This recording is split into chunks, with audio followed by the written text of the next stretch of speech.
Hi friends, welcome to Kalyani சுலகம். எனக்கு திடீர்னு மசால் வடை சாப்பிட்ணுன்னு ஆசை வந்தாச்சு. நீங்கள் ஆசைப்படுறது வேணால் திடீர்னு செய்யலாமா? ஆனால் மசால் வடையை திடீர்னு எப்படி செய்ய முடியும்? அதுக்கு பருப்பு ஊற வைக்கணும், அரைக்கணும், பிறகு தான் சுட்டு எடுக்கணும். குறைஞ்சது 1 மணி நேரமாவது ஆகும். அப்படின்னு தானே நினைக்கிறீங்க? அதெல்லாம் ஆகாதுங்க. நீங்கள் பருப்பு ஊற வைக்கவே வேணாம், அரைக்கவே வேணாம். ஆனாலும் சுவையான மசால் வடையை செய்ய முடியும். அது எப்படின்னு கேட்குறீங்களா? அதுக்கு தான் இந்த வீடியோவை ஸ்கிப் பண்ணாமல் பார்க்கணும். இப்போ செய்ய ஸ்டார்ட் பண்ணலாமா? தேவையான பொருட்கள் என்னென்னு பார்த்துடலாம். கோஸ் ஒரு 100 கிராம் எடுத்திருக்கேன். கைப்பிடி அளவுக்கு ஃப்ரெஷ்ஷான முருங்கைக்கீரை எடுத்திருக்கேன். கொஞ்சமாக உப்பு தேவைக்கேற்ப. கடலை மாவு 1 கப் அளவு எடுத்திருக்கிறேன். தனி மிளகாய்த்தூள் 1 ஸ்பூன் எடுத்திருக்கேன். இப்போ இது எல்லாத்தையும் 1 by 1 சொடக்கு போடுற நேரத்துக்குள்ளே மிக்ஸ் பண்ண போகிறோம். ஒரு அகலமான பவுல் எடுத்துக்குங்க. அதில் கோஸை கட் பண்ணி கழுவி ஃபில்ட்ரு பண்ணி எடுத்து வச்சுருக்கேன். அந்த கோஸை தண்ணி இல்லாமல் சேர்த்துக்குங்க. கூடவே கைப்பிடி அளவுக்கு மறக்காமல் முருங்கைக்கீரை சேர்த்துக்குங்க. 1 கப் அளவுக்கு கடலை மாவு சேர்த்துக்குங்க. 1 ஸ்பூன் அளவுக்கு தனி மிளகாய்த்தூள் சேர்த்துக்குங்க. இது கூடவே தேவையான அளவு உப்பு சேர்த்துக்குங்க. கல்லுப்பு சேர்க்க வேணாம், தூள் உப்பு சால்ட்டு சேர்த்துக்குங்க. இப்போ எல்லாத்தையும் கை வச்சு நல்லா மிக்ஸ் பண்ணிக்கிங்க.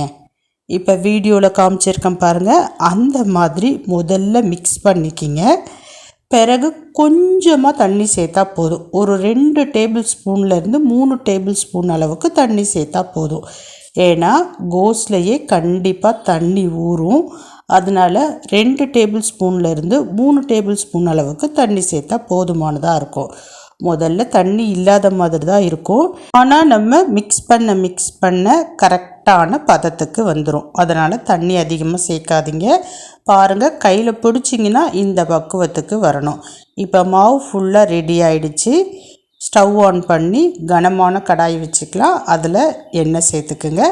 எண்ணெய் சூடான பிறகு இந்த மாதிரி உருட்டிக்கிங்க. வடை தட்டுற மாதிரி தட்டி எண்ணெயில் போட வேண்டியது தான். எண்ணெய் பார்த்திங்கன்னா மிதமான சூட்டில் இருக்கணும். ஸ்டவ்வை மீடியம் ஃப்ளேமில் வச்சுக்கிங்க. இப்போ இதே மாதிரி ஒன்று ஒன்றா உருட்டிட்டு எண்ணெயில் சேர்த்துக்க வேண்டியது தான். நீங்கள் எடுத்துருக்கிற எண்ணெயை பொறுத்து 5ஆவோ 6ஆவோ 10ஆவோ வடைகளை அதில் சேர்த்துக்கலாம்.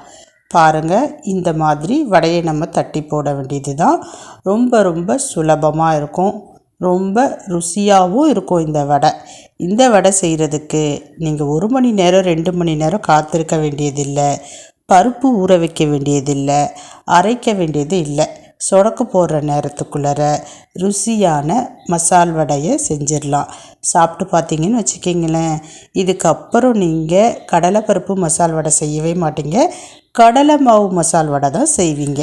இப்போ ஒரு சைடு பார்த்திங்கன்னா பொன்னிறமாக ஆயிடுச்சு. திருப்பி விட்டுக்கலாம். எல்லா வடைகளையும் திருப்பி விட்டுக்குங்க. திருப்புறப்ப ஃப்ளேமை சிம்மில் வச்சுக்கோங்க.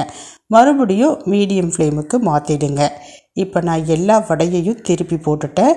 ஒரு 2 நிமிஷம் தான் எடுக்கும். அதுக்கப்புறமேட்டு மறுபுறம் சிவந்துருச்சுன்னா நம்ம எண்ணெயில் இருந்து வடைகளை ஃபில்ட்ரு பண்ணி எடுத்துடலாம். பாருங்கள், நல்லா சலன்னு நுரைச்சி பொங்குது. ஒரு 2 நிமிஷத்துலேயே இந்த நுரைப்பு அடங்கிடும். நல்லாவே அடங்கிடுச்சு. நான் எண்ணெயில் இருந்து வடைகளை ஃபில்ட்ரு பண்ணி எடுத்துடுறேன். அவ்வளோதாங்க, ஃபஸ்ட்டு பேட்ச் முடிஞ்சுது. இப்போ நான் சொன்ன அளவுகளில் நீங்கள் செஞ்சிங்கன்னா ஒரு 13 வடைகள் கிடைக்கும். எனக்கு பார்த்திங்கன்னா 13 வடைகளை நான் சுட்டு எடுத்தேன். ரொம்பவே ருசியாக இருந்தது. இன்ஸ்டண்ட்டாக 2-3 நிமிஷத்துலேயே செஞ்சு முடிச்சிட்டேன். நீங்களும் இதே மாதிரி ட்ரை பண்ணி பாருங்கள். இந்த டைம் ட்ரை பண்ணிட்டிங்கன்னா அடுத்த டைம் பருப்பு ஊற வச்சு வடை செய்யவே மாட்டீங்க. இன்ஸ்டண்ட்டாக இந்த கோஸ் வடையை செஞ்சுருவீங்க. நான் கிளம்புறேன். பாய்.